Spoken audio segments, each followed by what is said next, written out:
Hello students, बेटे आज हम डिस्कस करने जा रहे हैं conductor, insulator and the dielectrics.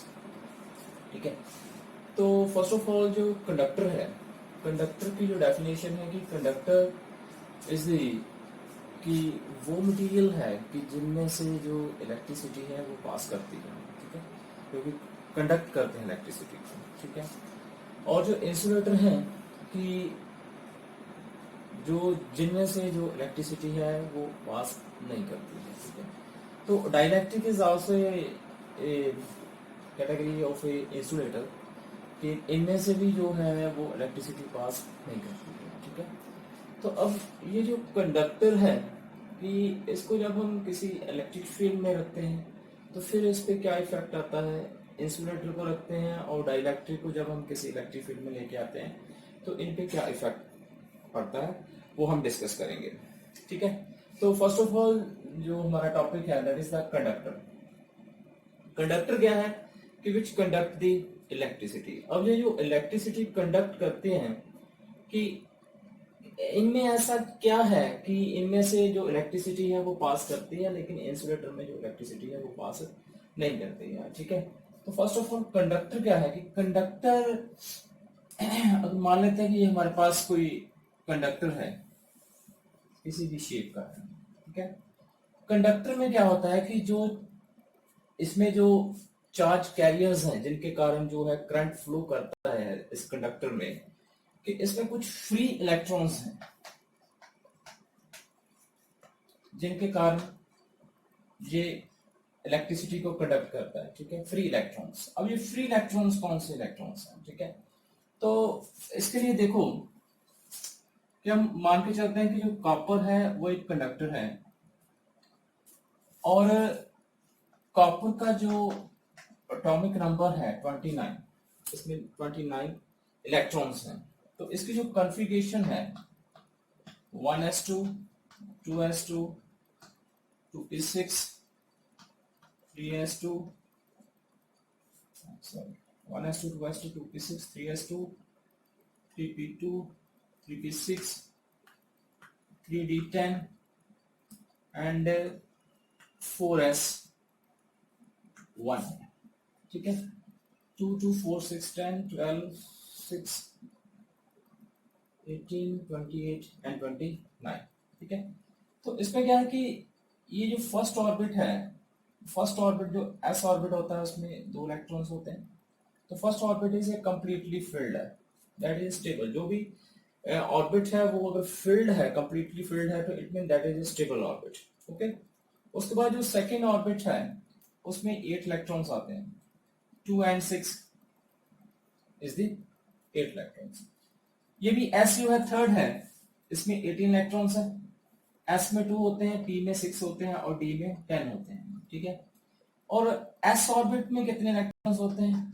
2 होते हैं, पी में 6 होते हैं, डी में 10 होते हैं। ओके, अब ये जो फोर्थ ऑर्बिट है इसका कॉपर का, इसमें 1 इलेक्ट्रॉन है। इसमें कितने इलेक्ट्रॉन होने चाहिए थे? 2 इलेक्ट्रॉन होने चाहिए थे। तो ये जो है that is a partially field है। ये जो ऑर्बिट है that is a partially field. तो जो भी पार्शियली फिल्ड ऑर्बिट होंगे, दैट ऑर्बिट में जो इलेक्ट्रॉन्स होंगे वो क्या होंगे? अनस्टेबल होंगे। ठीक है, और वो जो अनस्टेबल इलेक्ट्रॉन्स हैं उन इलेक्ट्रॉन्स को हम क्या कहते हैं? Free electrons.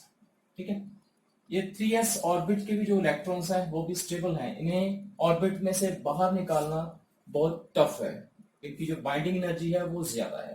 ठीक है, लेकिन s जो है इसमें ओनली 1 इलेक्ट्रॉन है, इस इलेक्ट्रॉन को बाहर निकालना इजी है। जो इलेक्ट्रॉन्स जिस ऑर्बिट में कंप्लीटली फिल्ड ऑर्बिट नहीं है, that electrons are called the free electrons. ठीक है, तो अगर हमारे पास एक कॉपर का कंडक्टर है तो उसमें बहुत सारे बड़े एटम्स होंगे उसके। ठीक है, अगर बहुत सारे एटम्स होंगे वो तो एक एटम का जो फ्री इलेक्ट्रॉन है वो 1 है। तो अगर बहुत सारे इलेक्ट्रॉन्स हैं तो इसमें जो फ्री इलेक्ट्रॉन्स होंगे वो भी बहुत सारे इलेक्ट्रॉन्स होंगे। ठीक है, तो ये जो फ्री इलेक्ट्रॉन्स हैं that are taking part in the conductivity, इसे हम कहते हैं फ्री इलेक्ट्रॉन्स। तो जब किसी कंडक्टर को, जो हमारा मेन टॉपिक है, the effect of the electric field on the conductor, insulator and the dielectric. Electric field का क्या इफेक्ट होता है कंडक्टर, ठीक है। तो देखो कि लेट अस सपोज ये कोई कैपेसिटर है, टू कंडक्टर्स हैं ए एंड बी, और एक कंडक्टर जो है that is a positively charge, और सेकंड जो है that is the negative charge, ठीक है। और उसके बीच हम कोई कंडक्टर रखते हैं तो क्या होगा, ठीक है। तो अभी हमने कॉपर की जब एग्जांपल ले रहे हैं हम कॉपर की, तो कॉपर में क्या था कि जो 4s ऑर्बिट था, s1 orbit, that is the free electron. ये कॉपर एटम में से बाहर फ्री इलेक्ट्रॉन्स है, ठीक है। तो अगर कॉपर में से एक इलेक्ट्रॉन बाहर निकल जाता है तो कॉपर पे क्या चार्ज आ जाएगा, 1 पॉजिटिव चार्ज आ जाएगा, ठीक है। तो इसमें क्या है कि इसमें अब फ्री इलेक्ट्रॉन्स जो हैं वो बहुत सारे फ्री इलेक्ट्रॉन्स। जब किसी कंडक्टर को हम किसी इलेक्ट्रिक फील्ड में रखते हैं कि positive to negative electric field जा रहा है, ओके, तो ये जो पॉजिटिव चार्ज है ये इन इलेक्ट्रॉन्स को अपनी तरफ अट्रैक्ट करेगा, और ये जो पॉजिटिव है उन्हें रिपेल करेगा, ओके। तो क्या होगा कि ये जो इलेक्ट्रॉन्स हैं, ये जो नेगेटिव चार्ज है, इस इलेक्ट्रिक फील्ड के कारण ये कंडक्टर के इस सरफेस पे आ जाएंगे, और जो पॉजिटिव इक्वली पॉजिटिव चार्ज जो है वो इस सरफेस पे चले जाएंगे, ठीक है, और इनके बीच में कोई भी चार्ज नहीं होगा, ओके। तो इनके बीच जो बाहर इलेक्ट्रिक फील्ड था पहले कंडक्टर से पहले, जो इनके कारण जो कंडक्टर्स के कारण आ रहे हैं, और बी का दैट इज ई नॉट आ रहा है। अब क्या है कि इसमें भी जो कंडक्टर में जो चार्ज है वो भी सेपरेट हो चुके हैं, इस साइड पे नेगेटिव और इस साइड पे पॉजिटिव, और नेगेटिव टू पॉजिटिव इस साइड पे भी एक इलेक्ट्रिक फील्ड बनेगा, ओके। अब क्या है कि ये ई नॉट इलेक्ट्रिक फील्ड है और इसके अंदर भी कोई इलेक्ट्रिक फील्ड बन रहा है, ठीक है। जब ये कंप्लीटली जो इलेक्ट्रॉन्स हैं वो ऐसे एक साइड पे नेगेटिव और एक साइड पे पॉजिटिव चार्ज जो है वो अपने आप को ऐसे डिस्ट्रीब्यूट करेंगे कि अंदर एक इलेक्ट्रिक फील्ड बन रहा है इसका, जैसे हम इंड्यूस्ड इलेक्ट्रिक फील्ड करेंगे, तो ये इंड्यूस्ड इलेक्ट्रिक फील्ड क्या करेगा जो अंदर कंडक्टर के अंदर बन रहा है, कि पहले इस कंडक्टर में इलेक्ट्रिक फील्ड कितना था, ई नॉट था, ठीक है। तो अब इसके अंदर भी एक इलेक्ट्रिक फील्ड बन रहा है, तो जो पहला इलेक्ट्रिक फील्ड था उसकी डायरेक्शन इस डायरेक्शन को था, जो अंदर इलेक्ट्रिक फील्ड बन रहा है उसकी डायरेक्शन ये आ रही है, ठीक है। तो ये वाला इलेक्ट्रिक फील्ड इस इलेक्ट्रिक फील्ड की जो स्ट्रेंथ है उसे क्या करेगा, रिड्यूस करेगा, ठीक है। तो एक कंडीशन ये आएगी, इसे हम कहते हैं कि स्टैटिक कंडीशंस में क्या होगा कि स्टैटिक कंडीशन ये जो अंदर वाला इलेक्ट्रिक फील्ड है और ये ई नॉट को कंप्लीटली कैंसिल कर देगा, कंप्लीटली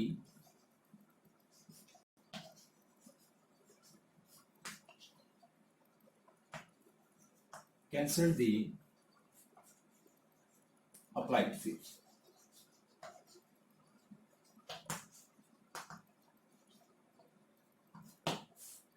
ठीक है। जब ये कंप्लीटली कैंसिल कर देगा इस इलेक्ट्रिक फील्ड को, ये वाला फील्ड इस फील्ड को, इसके अंदर जो इलेक्ट्रिक फील्ड बचेगा बेटे वो कितना हो जाएगा, zero. Clear? It mean in the static conditions when the conductor is placed inside the electric field or a capacitor, then the electric charge is distributed over the surface of the conductor and the electric field inside the conductor becomes zero, okay। और अगर second condition है कि अगर non static conditions हैं कि अगर electric field completely cancel नहीं हो रहा है, लाइक नॉन स्टैटिक कंडीशंस, अगर कंप्लीटली इलेक्ट्रिक फील्ड जो इंड्यूस्ड इलेक्ट्रिक फील्ड है वो अप्लाइड इलेक्ट्रिक फील्ड को जीरो नहीं कर रहा है, अगर अंदर इलेक्ट्रिक फील्ड जीरो नहीं है तो फिर क्या होगा, फिर अगर जीरो नहीं है तो जो अंदर इलेक्ट्रिक फील्ड है वो इन इलेक्ट्रॉन्स पे फोर्स एग्जर्ट करेगा, ये जो अंदर इलेक्ट्रॉन्स हैं इन पे फोर्स एक्सर्ट होगी। वो फोर्स कितनी होगी? F is equal to QE। F is equal to charge कितना है इलेक्ट्रॉन्स का E। ठीक है, इस फोर्स के कारण ये जो इलेक्ट्रॉन्स हैं वो मूव करना स्टार्ट करेंगे। तो वो जब इलेक्ट्रॉन्स मूव करेंगे तो इनके अंदर एक इलेक्ट्रिक करंट प्रोड्यूस होगा। इलेक्ट्रिक करंट प्रोड्यूस होगा। इट मीन ये जो इलेक्ट्रिक करंट प्रोड्यूस हो रहा है ये किसके कारण हो रहा है? कि जब इलेक्ट्रॉन्स जो हैं एक्सटर्नल इलेक्ट्रिक फील्ड के कारण मूव कर रहे हैं, यानी कि जब इसके अंदर इलेक्ट्रिक चार्ज है। इलेक्ट्रिक चार्ज मीन इलेक्ट्रॉन्स हैं, वो जो इलेक्ट्रॉन्स हैं वो फील्ड के कारण मूव कर रहे हैं और उनके ऊपर एक फोर्स एक्ट कर रही है, फोर्स के कारण वो मूव कर रहे हैं। तो अंदर एक इलेक्ट्रिक फील्ड होने के कारण वो मूव कर रहे थे। ठीक है, कहने का मतलब ये है कि अगर अंदर इलेक्ट्रिक फील्ड है तो अंदर चार्ज भी है, तो अगर अंदर इलेक्ट्रिक फील्ड नहीं है तो अंदर चार्ज भी नहीं होगा। It mean if electric field is zero, it mean charge भी अंदर कितना होगा? जीरो होगा। क्लियर? तो ये था कि कंडक्टर जब किसी इलेक्ट्रिक फील्ड के अंदर होता है तो उसकी दो कंडीशंस हैं। ठीक है, कि अगर तो उसके अंदर इलेक्ट्रिक फील्ड जीरो हो जाएगा तो उसके अंदर इलेक्ट्रिक चार्ज कितना हो जाएगा? जीरो हो जाएगा, और टोटली चार्ज जो है वो डिस्ट्रीब्यूट हो जाएगा इसके सरफेस पे। ओके, एंड सेकंड जो है नॉन स्टैटिक कंडीशंस में अगर अंदर इलेक्ट्रिक फील्ड जीरो कंप्लीट जो इंड्यूस इलेक्ट्रिक फील्ड है वो अप्लाइड इलेक्ट्रिक फील्ड को जीरो नहीं करता है, तो अंदर जो इलेक्ट्रिक चार्ज है इलेक्ट्रॉन्स हैं वो बाहरी फोर्स के बाहरी इलेक्ट्रिक फील्ड के कारण उन पे फोर्स एक्सर्ट होगी और वो मूव करेंगे और उनके कारण इलेक्ट्रिक करंट प्रोड्यूस होगा। ठीक है, इट मीन फील्ड तभी जीरो होगा जब अंदर चार्ज जीरो होगा। क्लियर? अब हम कह रहे हैं कि ये जो इलेक्ट्रिक फील्ड है वो कंप्लीटली अंदर कैंसिल कर देगा और अंदर चार्ज नहीं है, वो टोटली चार्ज जो है वो उसके सरफेस पे डिस्ट्रीब्यूट हो जाएगा। अब वो जो चार्ज है इसके सरफेस पे जो डिस्ट्रीब्यूट हो रहा है वो कितना इलेक्ट्रिक फील्ड जो है वो जनरेट करेगा। ठीक है, नेक्स्ट टॉपिक है the electric field on the surface of the conductor.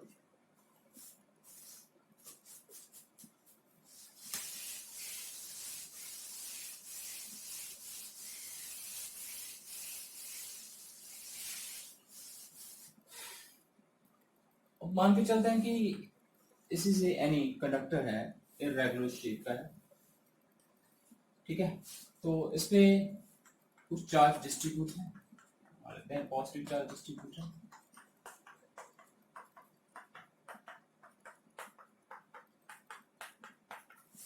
Okay, अब ये जो इररेगुलर शेप है इसका हम जब इलेक्ट्रिक फील्ड फाइंड आउट करते हैं तो हम यहाँ पे गॉस थ्योरम जो है उसे अप्लाई करेंगे। ठीक है, गॉस थ्योरम क्या कहती है कि electric flux is equal to E dot D S. तो मान लेते हैं कि इसका जो इलेक्ट्रिक फील्ड है इसके पॉजिटिव चार्ज के कारण that is the along this direction that is E, और यहाँ पे हम एक स्मॉल सरफेस कंसीडर करते हैं। ये जो चार्ज डिस्ट्रीब्यूशन है सिग्मा इसकी चार्ज डेंसिटी है। Electric field on the surface of conductor, sigma is the surface charge density,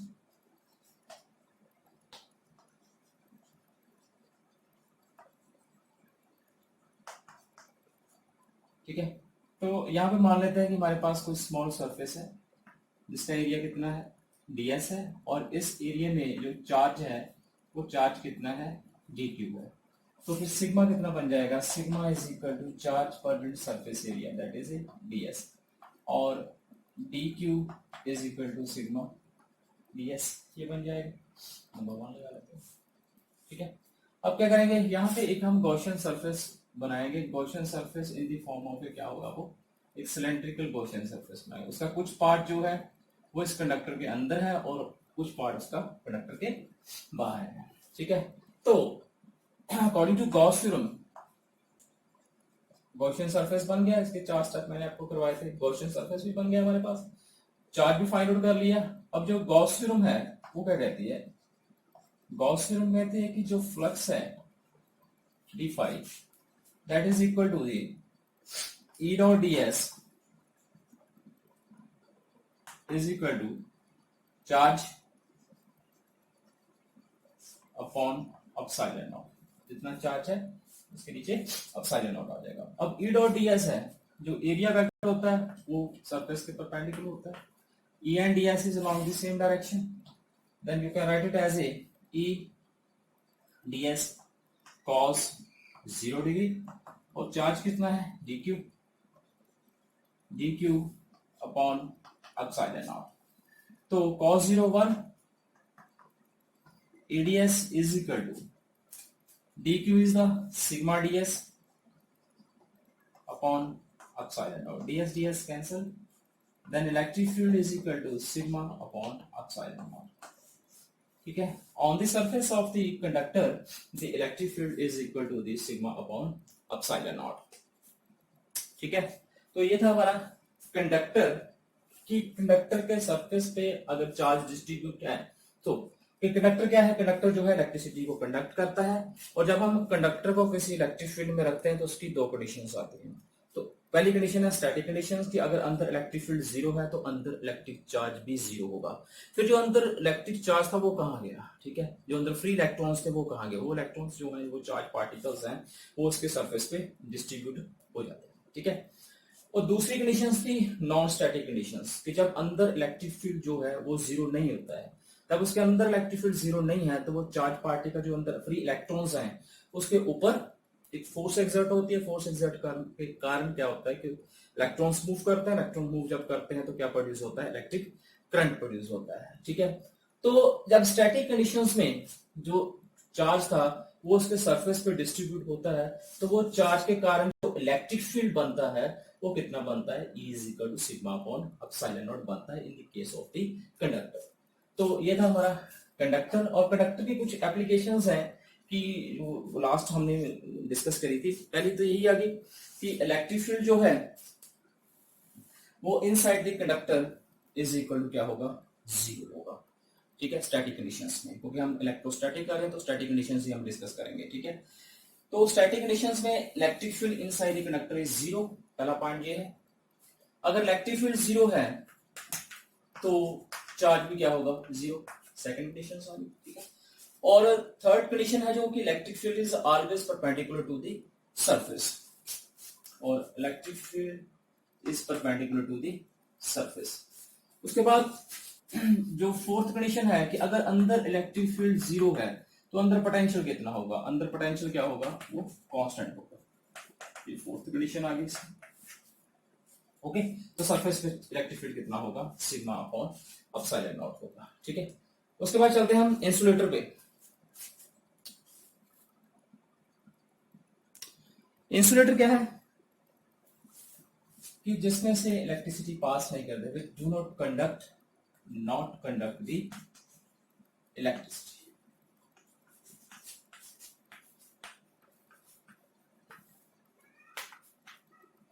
क्यों नहीं कंडक्ट करता इलेक्ट्रिसिटी, क्योंकि इलेक्ट्रिसिटी कंडक्ट करने के लिए उसमें फ्री इलेक्ट्रॉन्स होने चाहिए जो कि इसमें नहीं है, no free electrons, no free electrons, clear. तो उसके बाद हमारा डाइलेक्ट्रिक।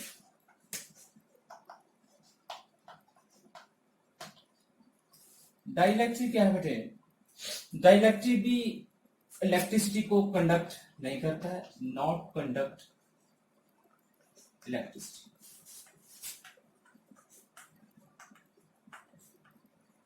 अगर ये इलेक्ट्रिसिटी को कंडक्ट नहीं करता तो फिर इसे हम इंसुलेटर क्यों नहीं कहते हैं, ठीक है, ये क्वेश्चन राइज होता है। तो जब हम डाइलेक्ट्रिक को, देखो इंसुलेटर को हम किसी इलेक्ट्रिक फील्ड में रखते हैं तो इसमें कुछ भी जो कंडक्टिविटी है कुछ भी इफेक्ट नहीं होता है, वो इफेक्ट नहीं करता है, ठीक है, क्योंकि उसमें फ्री इलेक्ट्रॉन्स ही नहीं है, ठीक है, ना ही उसके अंदर कोई इलेक्ट्रिक फील्ड बनता है, ना ही वो अप्लाइड इलेक्ट्रिक फील्ड की स्ट्रेंथ को रिड्यूस करता है। लेकिन डाइलेक्ट्रिक को जब हम किसी इलेक्ट्रिक फील्ड में रखते हैं तो उसमें करंट तो प्रोड्यूस नहीं होता, उसमें करंट तो पास नहीं करता, ठीक है, ना ही बनता उसमें, ठीक है। लेकिन क्या होता है कि उसमें डाइपोल्स क्रिएट होते हैं। अगर डाइपोल क्रिएट्स होते हैं तो उनका डाइपोल मूवमेंट्स आता है, डाइपोल मूवमेंट बनता है। ठीक है, इसकी जो डाइलेक्ट्रिक है, इसका अगर हम कंपेयर कंडक्टर के साथ करते हैं तो देखो क्या बनता है इसका कि लेट अस सपोज ये कोई इलेक्ट्रिक फील्ड है, कोई कंडक्टर है पॉजिटिव चार्ज और ये है नेगेटिव चार्ज। ठीक है, और डाइपोल जो है, डाइलेक्ट्रिक जो है वो इलेक्ट्रिसिटी को कंडक्ट नहीं करते हैं, लेकिन उनका एक डाइपोल मूवमेंट बनता है। ठीक है, और उन्हें अगर डाइपोल बनता है बेटे, तो डाइपोल का मतलब ये है कि एक साइड पे नेगेटिव चार्ज और एक साइड पे क्या बनता है, अगेन पॉजिटिव चार्ज बनता है। ठीक है, तो अगर नेगेटिव एंड पॉजिटिव चार्ज बनते हैं, इसमें सेपरेटली बनते हैं, तो इनके बीच भी एक इलेक्ट्रिक फील्ड बनेगा।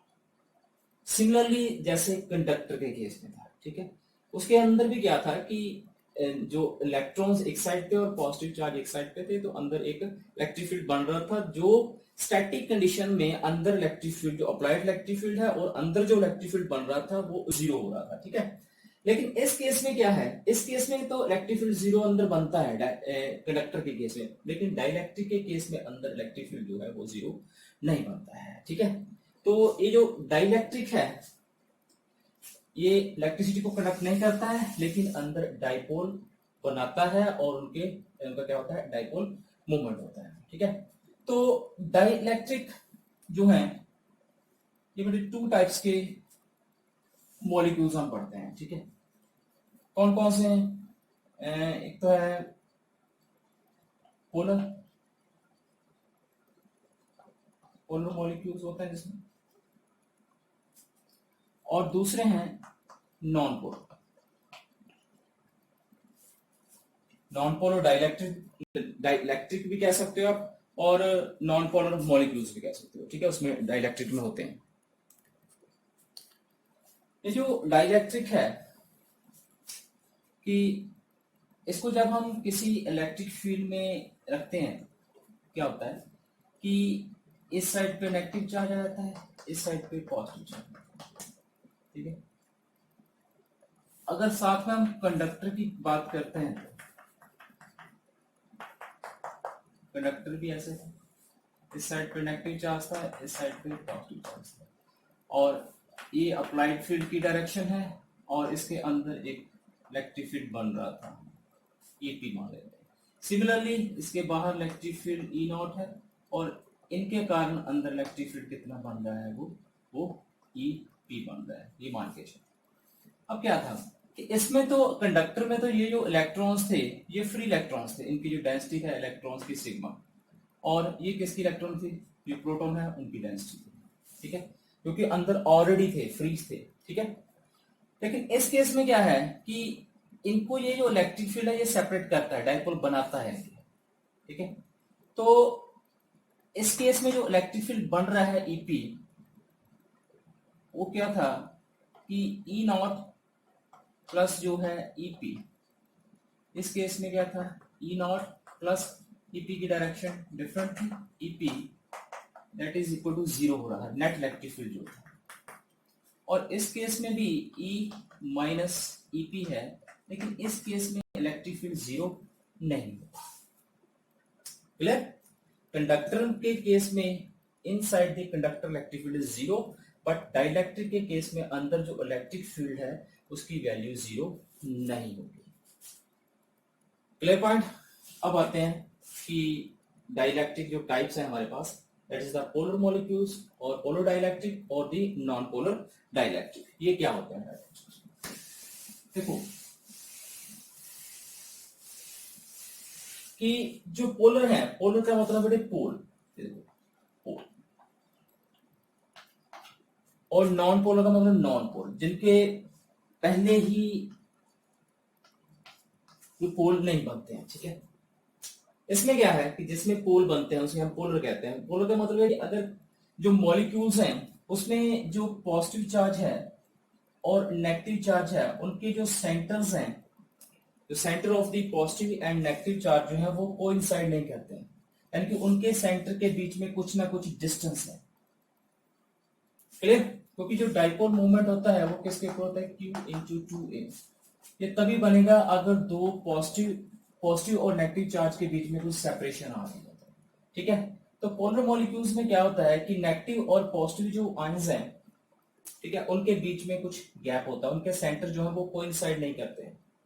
ठीक है, तो जिनके कोइंसाइड नहीं करते हैं उनका कुछ ना कुछ डाइपोल मूवमेंट होता है, तो उनका चार्जेस के बीच में गैप आ रहा है तो उनका कुछ ना कुछ डाइपोल मूवमेंट होगा, तो हम कहते हैं पोलर मॉलिक्यूल्स। दूसरी साइड पे जो है नॉन पोलर मॉलिक्यूल, उसमें क्या है कि जो पॉजिटिव चार्ज है और नेगेटिव चार्ज है उन दोनों के जो सेंटर हैं वो कोइंसाइड करते हैं, यानी कि उनके पॉजिटिव और नेगेटिव चार्ज के बीच में कोई भी गैप नहीं होता, ये पॉजिटिव का और ये नेगेटिव। तो उस केस में जो डाइपोल मोमेंट है वो कितना होगा, वो 0 होगा। पोलर मॉलिक्यूल्स का कुछ ना कुछ डाइपोल मोमेंट होगा, लेकिन नॉन पोलर मॉलिक्यूल्स का कोई भी डाइपोल मोमेंट नहीं होगा। ठीक है, तो अब होता क्या है कि जब हम पोलर मॉलिक्यूल्स को डाइपोल में किसी इलेक्ट्रिक फील्ड में रखते हैं तो ये कंडीशन बनती है। ठीक है, कि नेगेटिव चार्ज जो है वो सारे एक साइड आ जाते हैं, ठीक है, तो पॉजिटिव चार्ज दूसरी साइड पे चले जाते हैं। ठीक है, तो वो अंदर एक इलेक्ट्रिक फील्ड बनता है जो एक्सटर्नल इलेक्ट्रिक फील्ड की स्ट्रेंथ को कम करता है, उसे रिड्यूस करता है। ओके, तो क्या होता है, अब हम पोलर डाइलेक्ट्रिक को और नॉन पोलर डाइलेक्ट्रिक की कंडीशंस करते हैं कि उनको जब हम इलेक्ट्रिक फील्ड्स में रखते हैं तो उन पे क्या इफेक्ट होता है। ठीक है, polar dielectric in the electric field, क्या बात करते हैं पोलर, तो ये मान लेते हैं कि कोई इलेक्ट्रिक फील्ड है। ओके, तो जो पहले हम पोलर को, ये मटेरियल है हमारे पास, बेटे मान लेते हैं कि ये एक पोलर डाइलेक्ट्रिक है, इसमें जो नेगेटिव और पॉजिटिव चार्ज हैं वो सेपरेट हैं, नेगेटिव है पॉजिटिव, नेगेटिव है पॉजिटिव और रैंडमली है। ठीक है, नेगेटिव है पॉजिटिव, पॉजिटिव है नेगेटिव है, ये इसमें पहले डाइपोल बने हुए हैं। ठीक है, तो जब हम इसको किसी इलेक्ट्रिक फील्ड में अप्लाई करते हैं इस डाइलेक्ट्रिक को, फिर क्या होता है कि ये जो नेगेटिव चार्ज है, negative negative negative negative charge है, उसे ये जो इलेक्ट्रिक फील्ड का पॉजिटिव टर्मिनल है इसे वो अपनी तरफ अट्रैक्ट करता है, नेगेटिव पॉजिटिव, ये वाला भी नेगेटिव पॉजिटिव, ये वाला भी नेगेटिव पॉजिटिव, नेगेटिव पॉजिटिव और नेगेटिव पॉजिटिव। ठीक है, तो ये नेगेटिव जो सभी चार्ज है वो अलाइंड हो जाते हैं अलोंग दी पॉजिटिव डायरेक्शंस। ठीक है, तो क्या होता है कि ये वाली साइड जो है it will acquire the negative charge और ये वाली जो साइड है it will acquire the positive charge, और इनके अंदर भी फिर इलेक्ट्रिक फील्ड बन जाता है। ठीक है, ये वाला केस, पहले इलेक्ट्रिक फील्ड कितना था, E0 था, और अंदर जो इसके बना इलेक्ट्रिक फील्ड वो EP बना, तो नेट इलेक्ट्रिक फील्ड इसका होगा E माइनस EP, क्योंकि ये नॉट इक्वल टू क्या होगा, 0, कम होगा उसका इलेक्ट्रिक फील्ड लेकिन 0 नहीं होगा। That is the case of the polar molecules. उसके बाद डिस्कस करते हैं नॉन पोलर में क्या होता है। नॉन पोलर जो है डाइलेक्ट्रिक वो कैसा होगा, उसमें जो पॉजिटिव एंड नेगेटिव हैं वो इकट्ठे होंगे, उनका सेंटर ऑफ जो है पॉजिटिव एंड नेगेटिव वो कोइंसाइड करेगा। ठीक है, लेकिन जब हम इसको इलेक्ट्रिक फील्ड में लाते हैं, इलेक्ट्रिक फील्ड अप्लाई करते हैं, फिर क्या होता है, ये नेगेटिव चार्ज को ये पॉजिटिव चार्ज अट्रैक्ट करता है, तो ये नॉन पोलर से क्या बन जाते हैं, पोलर बन जाते हैं, ये वाला भी नेगेटिव और पॉजिटिव, ये वाला भी नेगेटिव और पॉजिटिव, नेगेटिव और पॉजिटिव, नेगेटिव पॉजिटिव, नेगेटिव और पॉजिटिव। यानी कि जो पोलर मॉलिक्यूल्स हैं वो ऐसे अलाइंड हो जाते हैं और अंदर एक इलेक्ट्रिक फील्ड बनता है, ठीक है। और जब नॉन पोलर को हम इलेक्ट्रिक फील्ड में लेके आते हैं तो वो जो नॉन पोलर मॉलिक्यूल्स हैं वो कैसे बन जाते हैं, पोलर मॉलिक्यूल्स बन जाते हैं, ठीक है। When the non polar molecules या non polar dielectric placed inside the electric field, then it become polar dielectric, polar dielectric। और ये जो प्रोसेस है इसे हम कहते हैं, and the process is called,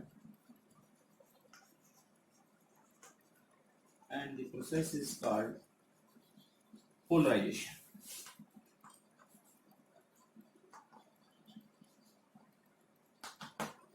Clear? When the non-polar molecule is placed inside the electric field, then the non-polar dielectric becomes the polar dielectric, and the process is called the polarization।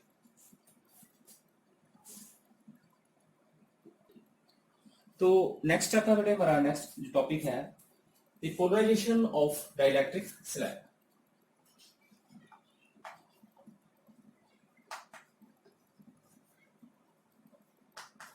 Polarisation of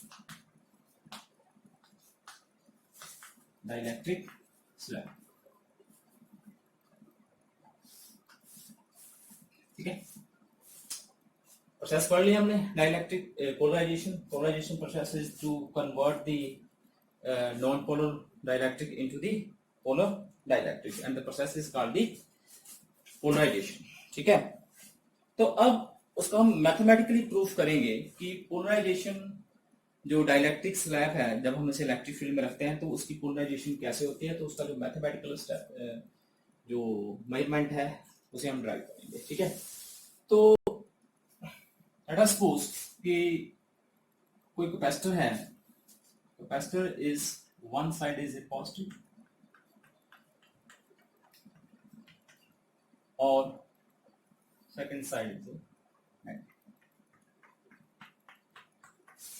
और इस पे ये जो charge है इसे Q मान लेते हैं और इसकी जो डेंसिटी है प्लस सिग्मा और इसकी जो डेंसिटी है माइनस सिग्मा। तो बेटा हमने गॉस थ्योरम की जब एप्लीकेशंस की थी तो वहां पे हमने electric field due to the parallel plates किया था, ठीक है। तो उसमें वहां पे हमने स्टडी किया था कि जब दो ऑपोजिट चार्ज की प्लेट्स हैं और उनके बीच में जो इलेक्ट्रिक फील्ड होता है वो कितना होता है, electric field between the two parallel plates of opposite polarity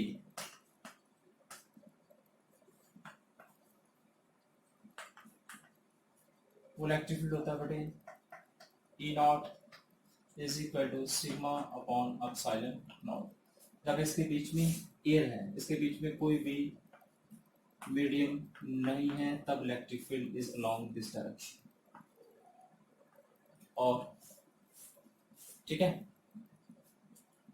अब क्या है कि polarization of the dielectric slab, कि हमने कोई स्लैब इसमें रखी, ठीक है। तो ये मान लेते हैं कि कोई स्लैब है, डाइलेक्ट्रिक स्लैब है, तो अगर वो नॉन पोलर है तो वो पोलर हो जाएगी, उसके बीच जो इधर नेगेटिव चार्ज आ जाएगा, इधर पॉजिटिव हो जाएगा। सिमिलरली हियर नेगेटिव और positive, negative positive, negative positive, negative positive,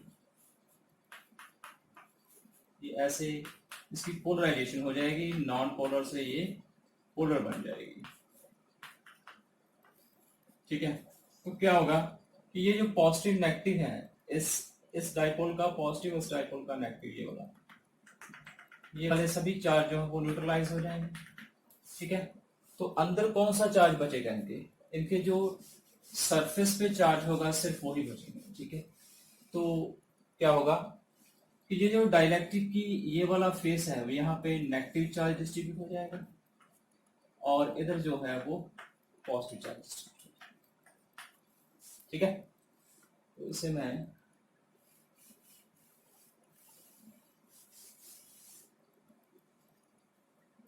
negative negative negative,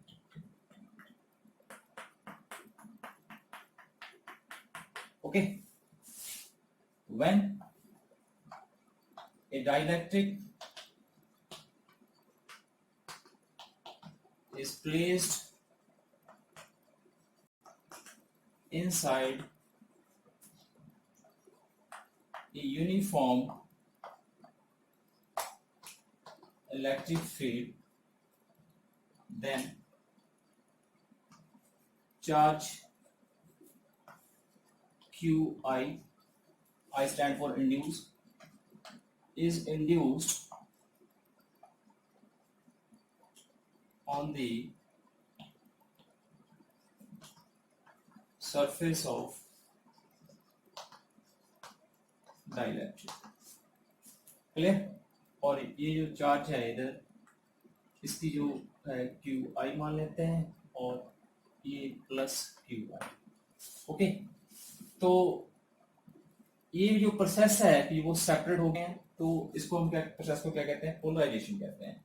तो ये जो डेंसिटी है इन चार्जेस की, जो पोलराइजेशन के कारण इस डाइलेक्ट्रिक पे जो चार्ज इंट्रोड्यूस हुआ है, चार्ज कितना इंट्रोड्यूस हुआ है? आई है। तो इस जो जो ये स्लैब है, इसका हम एरिया मान लेते हैं कि A is the area of the slab, area of dielectric slab. तो इसकी जो डेंसिटी होगी sigma P is a polarisation surface charge, polarisation surface density. ठीक है, तो ये किसके इक्वल होगी? Sigma P is equal to कितना चार्ज है, ये जो सिग्मा थी that is the density of the, ये जो हम यूज कर रहे हैं कैपेसिटर, ये सिग्मा इसकी डेंसिटी है, इस पे जो चार्ज है। ठीक है, तो इसकी जो वैल्यू हम लेते हैं वो क्या लेंगे? जितना चार्ज था कितना था? Q upon epsilon not. ठीक है, तो सिग्मा पी क्या होगा? इंड्यूस चार्ज कितना है? क्यू अपॉन सरफेस चार्ज है, सॉरी एरिया, एरिया किसका? कैपेसिटर की जो प्लेट ले रहे हैं उसका। तो जो अंदर डाइलेक्ट्रिक स्लैब है उसका एरिया हमने कितना लिया है? ए, इसको नंबर हम 2। क्लियर? अब क्या है कि ये जो अंदर पॉजिटिव चार्ज और नेगेटिव चार्ज सेपरेट हो रहे हैं और इनके कारण एक अंदर इलेक्ट्रिक फील्ड डेवलप हो रहा है, जिसे हम कहेंगे पोलराइज्ड इलेक्ट्रिक फील्ड। ठीक है, EP is the polarized electric field inside the dielectric.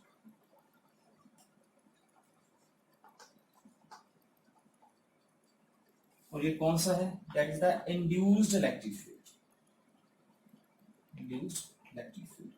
और जो E नोट है, E note is the applied electric field, जो कैपेसिटर के द्वारा अप्लाई किया जा रहा है, applied electric field. EP is the induced electric field, E naught is the applied electric field. तो ये जो EP है, EP reduce the applied electric field inside the dielectric, इसके स्ट्रेंथ को रिड्यूस करेगा। सो E is the reduced electric field, E naught applied है, EP induce हो रहा है जो इसकी स्ट्रेंथ को कम करेगा, और इसके अंदर फिर इलेक्ट्रिक फील्ड कितना बचेगा बेटे, टोटल कितना था ई नॉट, और इसकी डायरेक्शन ऑपोजिट है, ई नॉट इस डायरेक्शन को और E is along this direction, ये उसकी वैल्यू क्यों क्या करेगा, रिड्यूस करेगा। E is equal to E P, और ये जो ईपी है अगर E naught is equal to sigma upon epsilon naught है, तो ये जो हमारा सिग्मा, ये जो डाइलेक्ट्रिक है ये किसी ना किसी मटेरियल का बना होगा, ठीक है। तो इसका जो इलेक्ट्रिक फील्ड जो है ईपी बनेगा अंदर, EP according to this question sigma upon epsilon naught. तो इस डाइलेक्ट्रिक का जो डेंसिटी है वो कितनी ले रहे हैं हम, सिग्मा ले रहे हैं, सिग्मा पी अपॉन एप्सिलॉन। यहाँ पे एप्सिलॉन नहीं आएगा क्योंकि जो डाइलेक्ट्रिक है वो किसी ना किसी मीडियम का होगा, सिग्मा पी अपॉन एप्सिलॉन आएगा। तो यहाँ पे ये वैल्यू बन जाएगी E is equal to E naught minus sigma P upon epsilon बन जाएगी, ठीक है। तो इसके बाद नेक्स्ट देखो,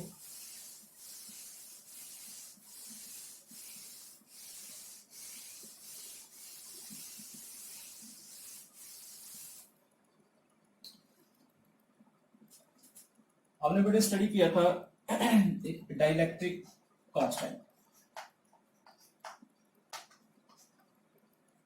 dielectric constant in case of a Coulomb's law हमने स्टडी किया था।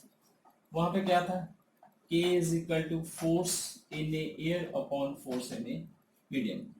सिमिलरली यहाँ पे बन जाएगा बेटे electric field in the air E naught upon electric field in the dielectric. Dielectric का इलेक्ट्रिक फील्ड कितना आ रहा है, रिड्यूस होके ई आ रहा है। जो अंदर बन रहा था पोलराइजेशन के कारण वो ईपी था, लेकिन ई नॉट में से ईपी माइनस के वो इसके अंदर जो बाकी जो इलेक्ट्रिक फील्ड बचा, ठीक है। पहले इसके अंदर इलेक्ट्रिक फील्ड ई नॉट था, लेकिन फिर इसके अंदर इलेक्ट्रिक फील्ड ईपी बना, ठीक है। मान लेते हैं पहले 10 था फिर 7 बना, तो अंदर कितना बचा, 3 इलेक्ट्रिक फील्ड बचा, तो ये वो 3 है, ठीक है। Ratio of the electric field applied electric field to the ratio of the reduced electric field, clear। तो K is equal to E naught upon E, okay. तो इसे आप नंबर लगा लीजिए, ये 3 मार्क्स और इसे लगा लीजिए 4। नेक्स्ट है कि जो डाइलेक्ट्रिक है इसकी जो पोलराइजेशन डेंसिटी है, जो पोलराइजेशन डेंसिटी है, पोलराइजेशन डेंसिटी, पोलराइजेशन डेंसिटी, इसे हम कैपिटल P से रिप्रेजेंट करते हैं। ये क्या कहता है, इट इज द डेंसिटी क्या होती है, ठीक है। पोलराइजेशन, जब इसकी पोलराइजेशन हो चुकी है, यहां पे हमने क्या लिखा था कि जो सिग्मा पी थी वो थी सरफेस चार्ज डेंसिटी, किसकी, जो इसके सरफेस पे चार्ज आ रहा है, ठीक है। तो उसकी डेंसिटी कितनी थी, सिग्मा पी थी। तो इस पे जो चार्ज आ रहा था उसकी डेंसिटी कितनी थी, सिग्मा थी, ठीक है। तो सिग्मा थी density of the charge on the conductor, sigma P is the surface charge density on the dielectric. तो यहाँ पे ये जो पी डेंसिटी है, पी क्या डेंसिटी है कि ये जो अंदर डाइपोल बन रहा है इनकी डेंसिटी क्या है, ठीक है। अगर डाइपोल बन रहा है तो ऊपर क्या आएगा इसका, डाइपोल मूवमेंट। डाइपोल मूवमेंट, कितना डाइपोल मूवमेंट बन रहा है, -2 पोस्ट डाइपोल मूवमेंट पर unit volume, that is the polarization density, okay. तो डाइपोल मूवमेंट किसके इक्वल होता है बेटे, डाइपोल मूवमेंट होता है चार्ज।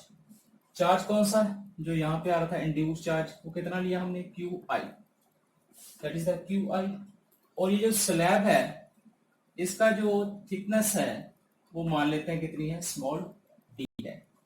तो Q इंटू डी, डाइपोल लेते हैं हम नेगेटिव एंड पॉजिटिव के बीच में जो डिस्टेंस लेते हैं 2a लेते हैं, ये Q चार्ज, ये Q चार्ज, और P इज इक्वल टू क्या लेते हैं हम, Q इंटू 2a लेते हैं, ठीक है। तो यहाँ पे QI reduce charge, induce charge, और उनके बीच का डिस्टेंस d ले रहे हैं। और वॉल्यूम क्या होगा, ये जो स्लैब है ये स्लैब कैसी है बेटे कि जैसे ये है, ठीक है। इसकी कुछ ना कुछ जो थिकनेस है वो कितनी ले रहे हैं हम, डी ले रहे हैं, और इसका एरिया ऑफ क्रॉस सेक्शन लिया था हमने, इसका एरिया ऑफ क्रॉस सेक्शन क्या लिया था हमने, ए लिया था, ठीक है। अगर इसका area of cross section A है और थिकनेस इसकी डी है, तो इसका वॉल्यूम कितना होगा, इसका वॉल्यूम हो जाएगा ए इंटू डी हो जाएगा, ठीक है। तो ये क्या बन जाएगा, डी इंटू डी कैंसिल हो जाएगा, then P is equal to क्या बन गया, Q I upon A, okay. तो ये जो सिग्मा पी की बात कर रहे थे हम कि ये जो डाइलेक्ट्रिक है इसके बीच ये जो हमारा डेंसिटी है sigma P, that is the surface charge density of the dielectric, और डाइलेक्ट्रिक क्या होता है, Q I upon area, charge पर unit area, surface charge density is equal to charge, इस डाइलेक्ट्रिक के ऊपर चार्ज कितना है क्यू आई, और इसका एरिया कितना है ए है, ओके। सो ये जो पोलराइजेशन डेंसिटी है P इज इक्वल टू वो भी कितनी आ रही है क्यू आई अपॉन ए, और ये जो सरफेस चार्ज डेंसिटी है पोलराइजेशन चार्ज की उस डाइलेक्ट्रिक स्लैब की, वो भी कितनी आ रही है, वो भी क्यू आई अपॉन ए आ रही है। इट मीन जो पोलराइजेशन डेंसिटी है, ये जो डाइपोल बन रहे हैं उनकी जो डेंसिटी है that is equal to the depends upon the density of the charge sigma p, it means P is equal to sigma p, एक रिलेशन ये बन गया, ओके। तो ये सिग्मा पी की वैल्यू आप यहाँ पे पुट कर दीजिए, क्या बनेगा रिलेशन, ये रिलेशन बन जाएगा E is equal to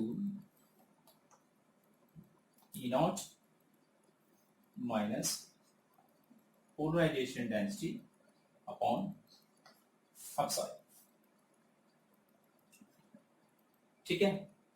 अब से नंबर कर लो 4। नेक्स्ट स्टेप है बेटे कि जो पोलराइजेशन डेंसिटी है, कि जो भी पोलराइजेशन जो प्रोसेस हो रही है इसकी, कि वो किस पे डिपेंड करती है, पोलराइजेशन जो है वो डिपेंड करती है इसके इलेक्ट्रिक फील्ड पे, कि हम कितना इलेक्ट्रिक फील्ड प्रोवाइड करवा रहे हैं, ठीक है। जितना इलेक्ट्रिक फील्ड ज्यादा होगा उतनी ही पोलराइजेशन भी क्या होगी, ज्यादा होगी। यानी कि ये जो पोलराइजेशन है, polarization that is directly proportional to किसके है, इलेक्ट्रिक फील्ड, कौन सा, अप्लाइड इलेक्ट्रिक फील्ड, जो हम अप्लाई कर, ओके। तो पोलराइजेशन क्या है, polarization is directly proportional to क्या बन जाएगा, ई नॉट बन जाएगा, okay, applied electric field E naught. तो ये जो पोलराइजेशन है वो डिपेंड करती है बेटे दो फैक्टर पे, ठीक है। एक कि ये जो मीडियम है इनके बीच में ये जो गैप आ रहा है, ये मीडियम कौन सा है, तो वहां पे क्या है हमारा, अपसाइलन नोट, और दूसरा फैक्टर है उसे हम कहते हैं ससेप्टिबिलिटी, ठीक है।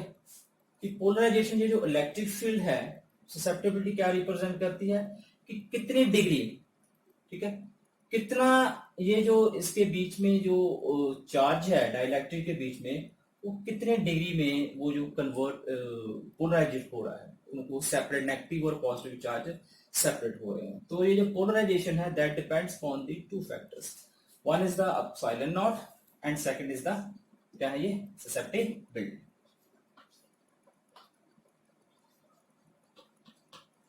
ससेप्टिबिलिटी ये क्या बताती है, degree of polarization, degree of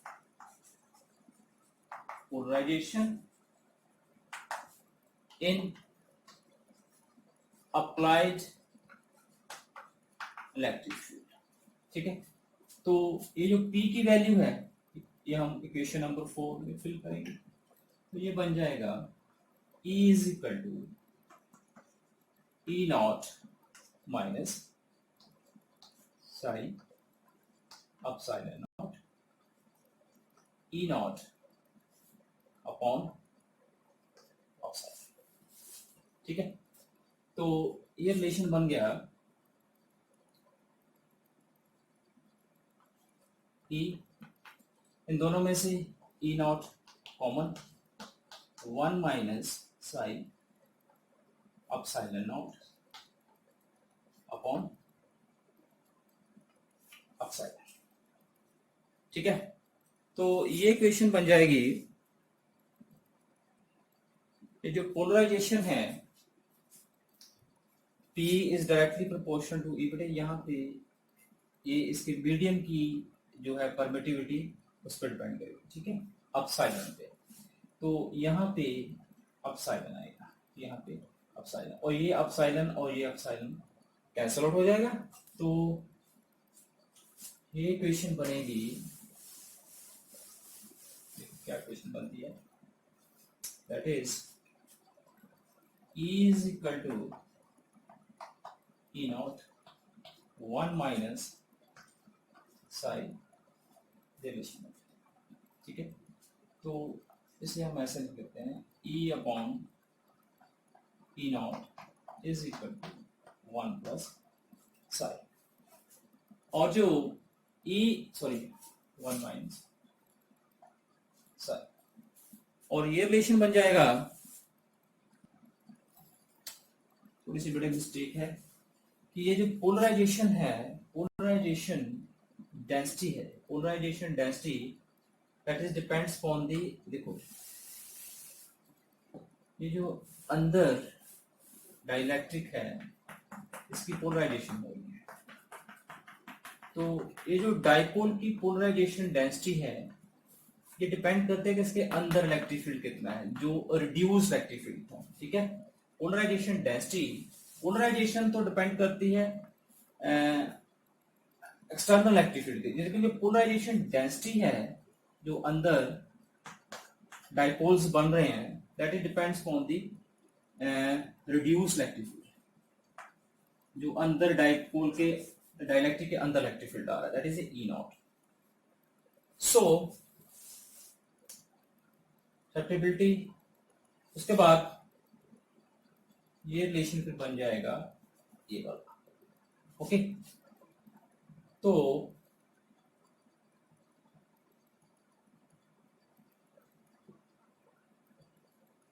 ये बन गया रिलेशन, यहाँ पे ई आ गया,